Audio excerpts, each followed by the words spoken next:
विशाल बकरी लालची मटन वाला। झड़ोदा नामक गांव में साहू नाम का मटन वाला मटन बेचा करता था। साहिल साहू की दुकान में काम करता था। एक दिन साहिल साहू से बोला, मैं कल से काम पर नहीं आऊंगा। साहू बोला, क्यों भाई, नई दुकान खोली है क्या? साहिल बोला, हाँ ऐसा ही समझ लो, मुझे मटन की दुकान मिली है मेरे नाना जी की। अब वो दुकान मैं ही चलाऊंगा। अब किसी की नौकरी करने की जरूरत नहीं पड़ेगी मुझे। साहू साहिल के तेवर देखकर हैरान था। धीरे धीरे साहू के ग्राहक कम होने लगे और साहिल के पास जाने लगे।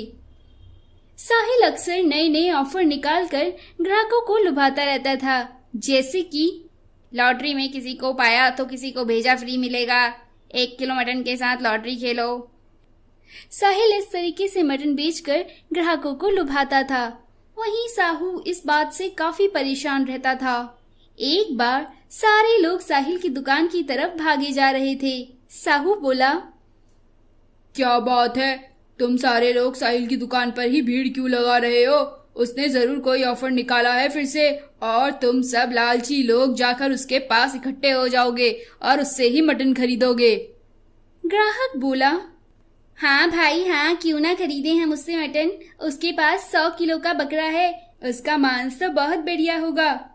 साहू बोला, 100 किलो का बकरा कहाँ से लेकर आया? ऐसा कैसे हो सकता है? ऐसा कहकर साहू उदास बैठ गया। तभी वहां एक बूढ़ा आदमी आया। बूढ़ा आदमी बोला, क्यों बेटा साहू, तुम यहाँ मुंह लटकाए क्यों खड़े हो? तुम नहीं गए साहुल की दुकान में? उसकी दुकान में सारे लोगों ने कितनी भीड़ करी है, सारे लोग कितने खुश हैं। साहू बोला, क्या बताऊं बाबा, पता नहीं ये साहिल इतना मुनाफा कैसे कमा लेता है। जितना वो ऑफर देता है, अगर मैं उतना ऑफर दूं तो मेरे लिए तो 2 दिन का खाना भी ना निकले। लेकिन वो है कि इतना मुनाफा भी कमा लेता है, जाने वो कैसे करता है। और आज देखो, जाने वो कहां से 100 किलो का बकरा उठा के लेकर आया है। अब बताओ मैं क्या करूं बाबा? ये साहिल तो मेरी दुकान में काम करता था, अब बताओ उसकी इतनी बड़ी दुकान हो गई है। बूढ़ा बोला, अरे बेटा, वो धोखाधड़ी करता है, कम तोल कर और मांस में मिलावट कर मुनाफा कमाता है।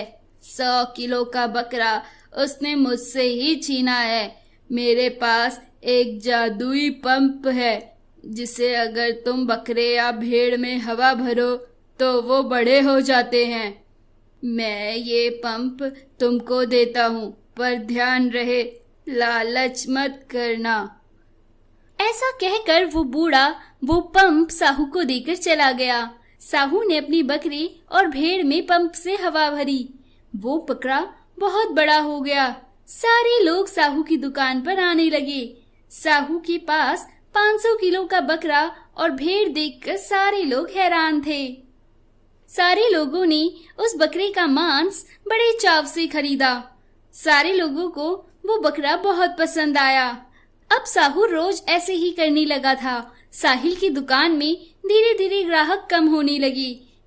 साहिल बोला, ये क्या चक्कर है, मैं कितने भी लुभावने ऑफर दे दूं, कोई भी ग्राहक मेरी दुकान में आने को तैयार ही नहीं होता। मैं तो बड़ी मुश्किल से गांव गांव जाकर उस बूढ़े को धमका कर 100 किलो का बकरा मुश्किल से लाया, और ये रोज जाने कहां से 500 किलो का बकरा और भेड़ ले आता है। मुझे पता लगाना ही होगा। ऐसे कहकर साहिल ने खिड़की से साहू को देखा। उसने देखा साहू किस तरीके से एक जादुई पंप से बकरी और भेड़ में हवा भरता है। साहिल ने साहू का वो जादुई पंप चोरी कर लिया और बोला, अरे वाह, ये पंप मैं यूज करूंगा और बकरा बहुत बड़ा बनाऊंगा। ऐसा कहकर साहिल ने अपनी दुकान में जाकर अपनी भेड़ में हवा भरनी शुरू की। उसने अपनी भेड़ में हवा भरी और बोला, और हवा भरता हूँ, बहुत बड़ा हो जाए ये, और हवा भरता हूँ, बहुत बड़ा हो जाए ये, बड़ा मजा आएगा। मैं बहुत सारा मांस बेचूंगा और बहुत अमीर बन जाऊंगा, उस साहू से भी ज्यादा अमीर। ऐसा कहकर वो हवा भरते ही चला गया। बहुत ज्यादा हवा भरने से भेड़ ब्लास्ट हो गया। साहिल की दुकान और उसका घर धराशायी हो गए। साथ में साहिल को भी चोट आई। कुछ दिनों बाद साहिल ठीक होने के बाद रोजी रोटी कमाने के लिए साहू की दुकान पे काम मांगने गया।